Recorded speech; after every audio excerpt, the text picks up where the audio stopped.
Assalamualaikum warahmatullahi wabarakatuh. Selamat pagi anak-anak. Kita bertemu kembali dalam mata pelajaran korespondensi. Pada kesempatan ini kita sudah memasuki kompetensi dasar yang ke-3.4, yaitu memahami konsep dan pengertian surat menyurat dalam bahasa Indonesia. Anak-anak, ini merupakan pertemuan yang kedua dari kompetensi yang keempat. Pada materi ini, Ibu akan menyampaikan ke dalam dua video, yaitu video bagian pertama dan video bagian kedua. Materi yang akan kita bahas adalah tentang bagian-bagian surat. Anak-anak, silakan kalian perhatikan materi selanjutnya.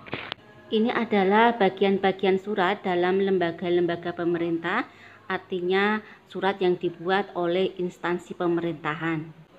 Bagian-bagian tersebut meliputi, ini akan ditunjukkan oleh nomor-nomor yang kalian bisa melihat pada sebelah kanan ini ya. Kemudian untuk keterangannya kalian bisa melihat di samping kirinya.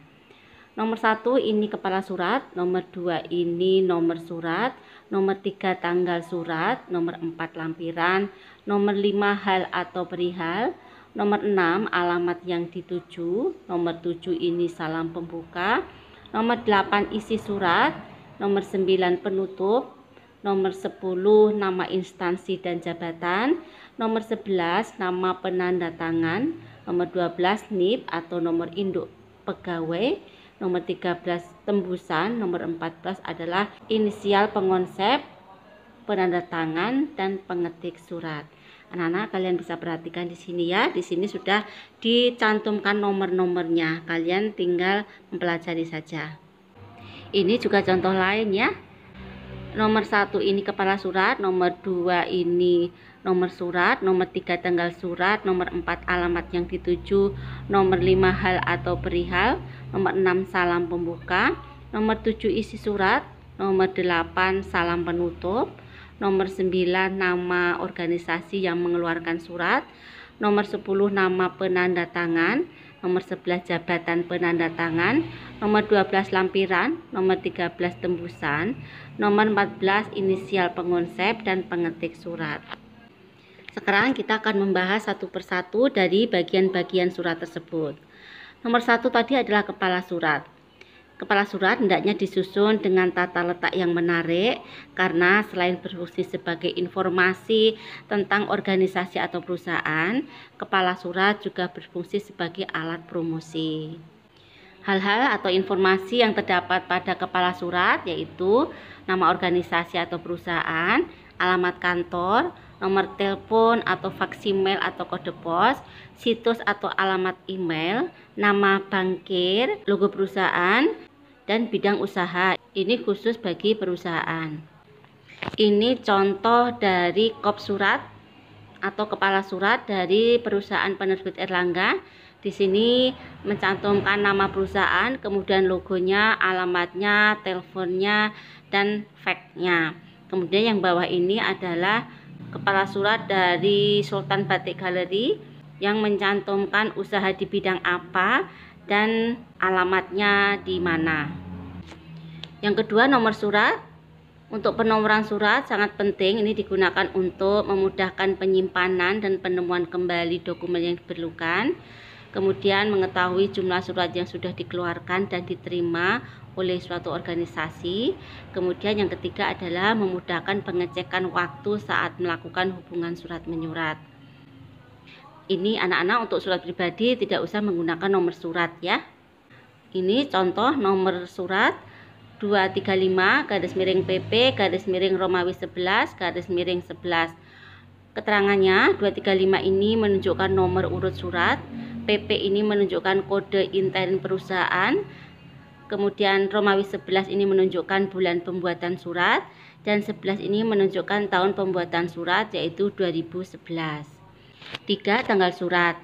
Untuk surat yang mempunyai kepala surat atau berkop, tanggal surat cukup dituliskan dengan tanggal, bulan, dan tahun.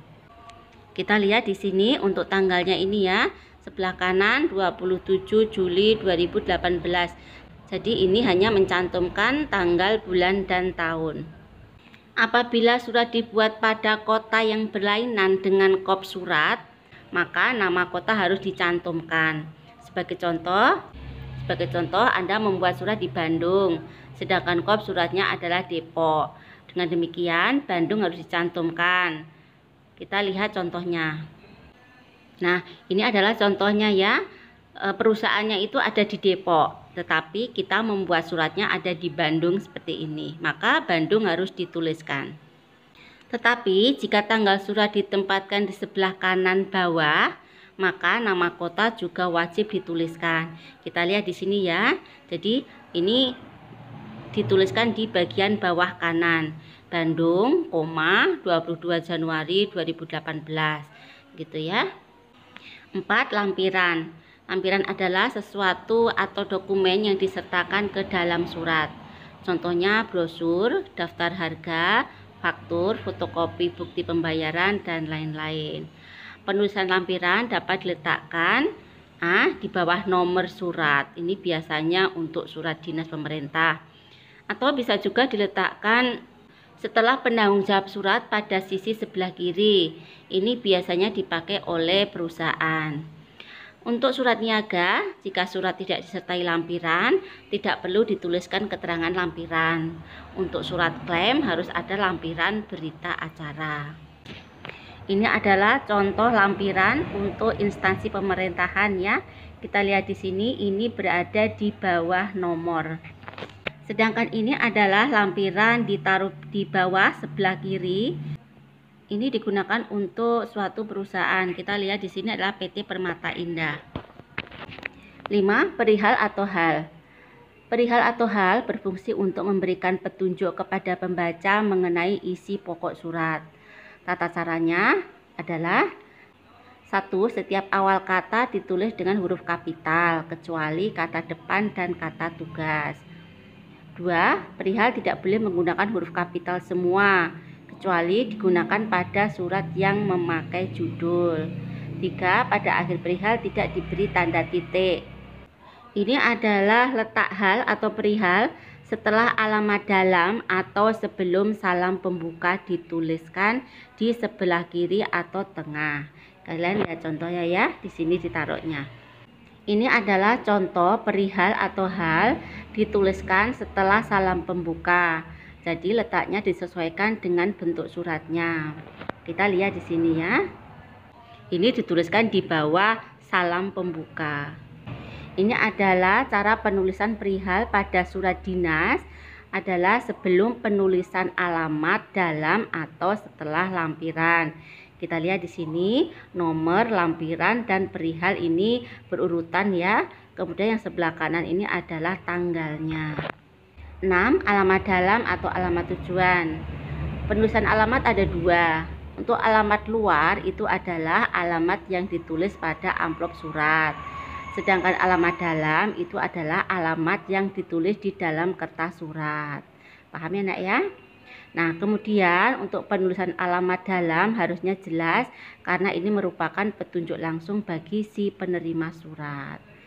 Kata kepada pada penulisan alamat dalam atau alamat tujuan tidak wajib dituliskan. Sedangkan menggunakan kata yang terhormat dipergunakan jika diikuti oleh nama orang atau jabatan seseorang dalam suatu organisasi atau unit organisasi. Kita lihat di sini contohnya, ini menggunakan kata yang terhormat Ibu Farah Paramita, Direktur PT SBG Jalan Insani 16 Yogyakarta. Kemudian contoh yang kedua ini tidak menggunakan yang terhormat tapi menggunakan kepada, karena ini yang dituju adalah perusahaannya. Jadi kepada PT Sinar Mulia Jalan Singaparna nomor 12 Sumedang. Nah, sedangkan contoh yang ketiga ini adalah bisa menggunakan kepada dan yang terhormat. Ini menunjukkan jabatannya dan perusahaannya. Misalnya manajer keuangan PT Sekarjati Jalan Sudirman nomor 10 Jakarta. 7. Salam pembuka. Pemakaian salam pembuka dalam sebuah surat secara teoritis tidak diwajibkan, tetapi salam pembuka berguna agar surat tidak terlalu kaku. Pada surat lembaga pemerintahan, penulisan salam pembuka tidak wajib. Ini adalah contoh-contoh salam pembuka yang digunakan dalam surat menyurat.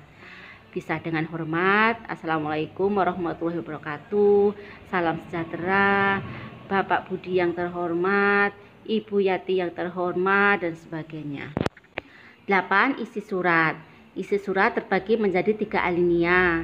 Alinea pertama itu adalah alinea pembuka, yang kedua alinea isi, yang ketiga adalah alinea penutup. Untuk alinea pembuka, ini merupakan pengantar bagi pembaca untuk mengetahui masalah pokok surat. Alinea pembuka harus dapat memotivasi pembaca untuk tetap membaca seluruh isi suratnya. Ini adalah contoh-contoh dari alinea pembuka. Nomor 1 ini adalah contoh alinea pembuka pada surat yang bersifat pemberitahuan atau pernyataan. Contoh kalimatnya, kami beritahukan bahwa bla bla bla bla bla bla, atau dengan ini kami sampaikan bahwa bla bla bla bla bla bla, atau perkenankanlah kami melaporkan tentang bla bla bla bla bla bla, atau juga bersama ini kami kirimkan bla bla bla bla bla. Yang kedua, ini adalah contoh alinea pembuka pada jawaban surat. Ini contoh-contohnya ya. Sehubungan dengan surat saudara, tanggal berapa, nomor berapa, tentang apa gitu ya. Atau berkenaan dengan surat saudara, tanggal berapa, nomor berapa, tentang apa. Atau juga membalas surat saudara, tanggal berapa, nomor berapa, tentang apa. Bisa juga menunjuk surat saudara, tanggal berapa, nomor berapa, tentang apa. Jadi ini adalah contoh-contohnya ya. Yang ketiga adalah contoh alinea pembuka berdasarkan informasi dari iklan. Misalnya, berdasarkan iklan saudara dalam harian apa, terbitan tanggal berapa. Atau setelah membaca iklan saudara dalam tabloid apa, terbitan tanggal berapa, dan sebagainya. Atau juga kami telah membaca iklan saudara pada harian apa, tanggal berapa, dan seterusnya. B. Alinea isi. Alinea isi ini berisikan tentang pesan berupa keterangan atau penjelasan dari masalah pokok surat yang ingin disampaikan oleh si pengirim surat. Dalam menyampaikan pesan, penulis harus dapat menyampaikan pesan secara ringkas, lengkap, jelas, dan sopan. Ringkas itu artinya tidak bertele-tele. Lengkap berarti data dan fakta yang diperlukan harus tersaji secara lengkap. Jelas berarti isi surat dapat dimengerti secara tuntas. Sopan berarti bahasa yang digunakan harus memperhatikan etika dan norma sopan santun serta menghargai penerima surat. Hal-hal yang harus diperhatikan dalam membuat alinea isi adalah sebagai berikut. Tetapkanlah dahulu maksud dan tujuan surat atau pokok pembicaraan. Kemudian rumuskanlah pokok pembicaraan satu persatu secara berurutan dan logis serta dalam kalimat yang menarik. Pergunakan kata-kata atau kalimat yang menarik dan mudah dimengerti. Hindarilah penggunaan singkatan atau kata dan istilah-istilah yang tidak biasa dipakai atau istilah asing. Kuasailah bentuk-bentuk surat dan cara pengetikannya. Yang terakhir adalah perhatikanlah penggunaan tanda bacanya. C. Alinea penutup. Untuk alinea penutup berisi tentang harapan atas isi surat serta ucapan terima kasih atas perhatian pembaca. Ini misalnya ya, contoh-contohnya. Atas perhatian saudara kami sampaikan terima kasih. Bisa juga, semoga jawaban surat ini dapat lebih meyakinkan tekad saudara. Bisa juga, kami berharap agar jawaban saudara tentang kesediaan merevisi laporan analisis pemasaran dapat kami terima secepatnya. Atau demikian laporan ini kami sampaikan, semoga mendapat perhatian saudara. Atau demikian surat tugas ini dibuat untuk dilaksanakan dengan penuh tanggung jawab.